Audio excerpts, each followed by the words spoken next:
नीति वचन अध्याय 11 कुल पद 31। छल के तराजू से यहोवा को घृणा आती है, परंतु वह पूरे बटखरे से प्रसन्न होता है। जब अभिमान होता है तब अपमान भी होता है, परंतु नम्र लोगों में बुद्धि होती है। सीधे लोग अपनी खराई से अगुवाई पाते हैं, परंतु विश्वासघाती अपने कपट में नष्ट हो जाते हैं। कोप के दिन धन से तो कुछ लाभ नहीं होता, परंतु धर्म मृत्यु से बचाता है। खरे मनुष्य का मार्ग धर्म के कारण सीधा होता है, परंतु दुष्ट अपनी दुष्टता के कारण गिर जाता है। सीधे लोगों का बचाव उनके धर्म के काम के कारण होता है, परंतु विश्वासघाती लोग अपनी ही दुष्टता में फंसते हैं। जब दुष्ट मरता है तब उसकी आशा टूट जाती है और अधर्मी की आशा व्यर्थ होती है। धर्मी विपत्ति से छूट जाता है, परंतु दुष्ट उसी विपत्ति में पड़ जाता है। भक्तिहीन जन अपने पड़ोसी को अपने मुंह की बात से बिगाड़ता है, परंतु धर्मी लोग ज्ञान के द्वारा बचते हैं। जब धर्मियों का कल्याण होता है तब नगर के लोग प्रसन्न होते हैं, परंतु जब दुष्ट नष्ट होता है तब जय जयकार होता है। सीधे लोगों के आशीर्वाद से नगर की बढ़ती होती है, परंतु दुष्टों के मुंह की बात से वह ढाया जाता है। जो अपने पड़ोसी को तुच्छ जानता है वह निर्बुद्ध है, परंतु समझदार पुरुष चुपचाप रहता है। जो लुतराई करता फिरता है वह भेद प्रगट करता है, परंतु विश्वास योग्य मनुष्य बात को छिपा रखता है। जहाँ बुद्धि की युक्ति नहीं वहाँ प्रजा विपत्ति में पड़ती है, परंतु सम्मति देने वालों की बहुतायत के कारण बचाव होता है। जो परदेशी का उत्तरदायी होता है वह बड़ा दुख उठाता है, परंतु जो जमानत लेने से घृणा करता है वह निडर रहता है। अनुग्रह करने वाली स्त्री प्रतिष्ठा नहीं खोती और उग्र लोग धन को नहीं खोते। कृपालु मनुष्य अपना ही भला करता है, परंतु जो क्रूर है वह अपनी ही देह को दुख देता है।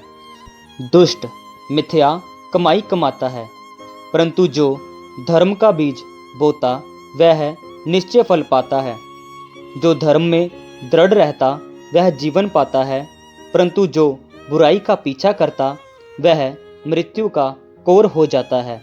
जो मन के टेढ़े हैं उनसे यहोवा को घृणा आती है, परंतु वह खरी चाल चलने वालों से प्रसन्न रहता है। मैं दृढ़ता के साथ कहता हूँ, बुरा मनुष्य निर्दोष न ठहरेगा, परंतु धर्मी का वंश बचाया जाएगा। जो सुंदर स्त्री विवेक नहीं रखती वह थुथुन में सोने की नथ पहने हुए सूअर के समान है। धर्मियों की लालसा तो केवल भलाई की होती है, परंतु दुष्टों की आशा का फल क्रोध ही होता है। ऐसा है जो छितरा देता है तो भी उनकी बढ़ती ही होती है, और ऐसे भी हैं जो यथार्थ से कम देते हैं और इससे उनकी घटती होती है। उधार प्राणी हष्टपुष्ट हो जाता और जो दूसरों की खेती सींचता है उसकी भी सींची जाएगी। जो अपना अनाज रख छोड़ता है उसको लोग शाप देते हैं, परंतु जो उसे बेच देता है उसको आशीर्वाद दिया जाता है। जो यत्न से भलाई करता है वह दूसरों की प्रसन्नता खोजता है, परंतु जो दूसरों की बुराई का खोजी होता है उस पर बुराई आ पड़ती है। जो अपने धन पर भरोसा रखता है वह गिर जाता है, परंतु धर्मी लोग नए पत्ते के समान लहलाते हैं। जो अपने घराने को दुख देता है उसका भाग वायु ही होगा, और मूढ़ बुद्धिमान का दास हो जाता है। धर्मी का प्रतिफल जीवन का वृक्ष होता है, और बुद्धिमान मनुष्य लोगों के मन को मोह लेता है।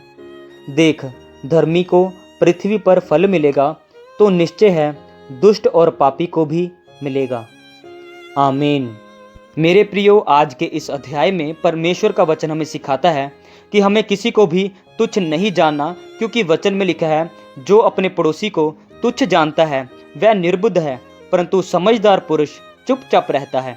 जो यत्न से भलाई करता है वह दूसरों की प्रसन्नता खोजता है, परंतु जो दूसरों की बुराई का खोजी होता है उस पर बुराई आ पड़ती है।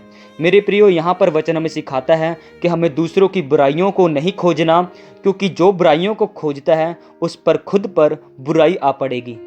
हालेलुया। अगर आपने इन वचनों के द्वारा आशीष को पाया है, इन वचनों को औरों के साथ भी शेयर कीजिए। प्रभु के वचन को हर रोज सुनने के लिए हमारे YouTube channel gods talks Hindi को सब्सक्राइब कीजिए। प्रभु आप सबको आशीष दे।